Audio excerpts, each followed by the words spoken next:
This is an ideal gas problem involving a change in internal energy. It says the temperature of a monoatomic ideal gas is reduced from 600 Kelvin to 370 Kelvin using two different methods. In the first method, 6,000 joules of heat flows into the gas, while in the second, 12,000 joules of heat flows into it. In each method, determine the change in internal energy and the work done by the gas. We're going to split this in two different methods to make it easier on ourselves. And the equations that we're going to use is the first law of thermodynamics, which is the change in internal energy equals heat plus work, and change in internal energy equals 3/2 times number of moles times universal gas constant, which is 8.31, times change in temperature. Now in the problem we're dealing with the change in temperature, so we're going to reciprocate by making the U on the other side delta U, which means that there's a change in the internal energy.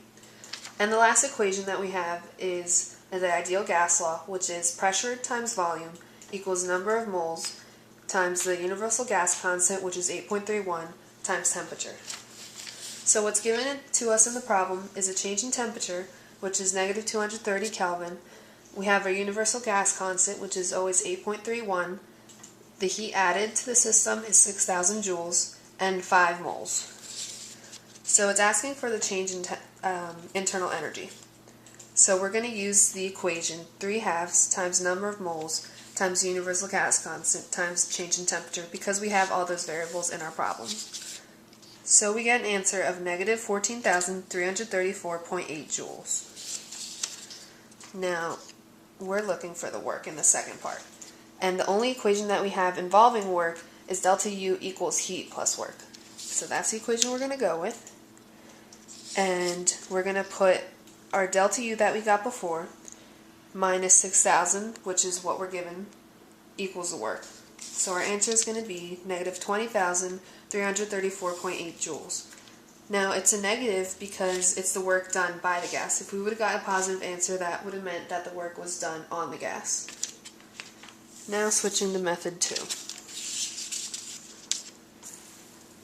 So we're asked for the change in internal energy, and it's actually going to be the same as method 1 because we have the same variables and we can just use the same equation as before.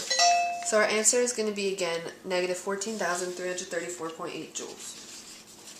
Part B asks for the work, and again the only equation that we have that involves work is delta U equals heat plus work. So that's the equation we're going to go with.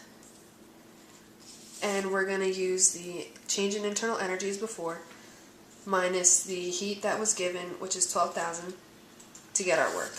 And our answer is negative 15,534.8 joules.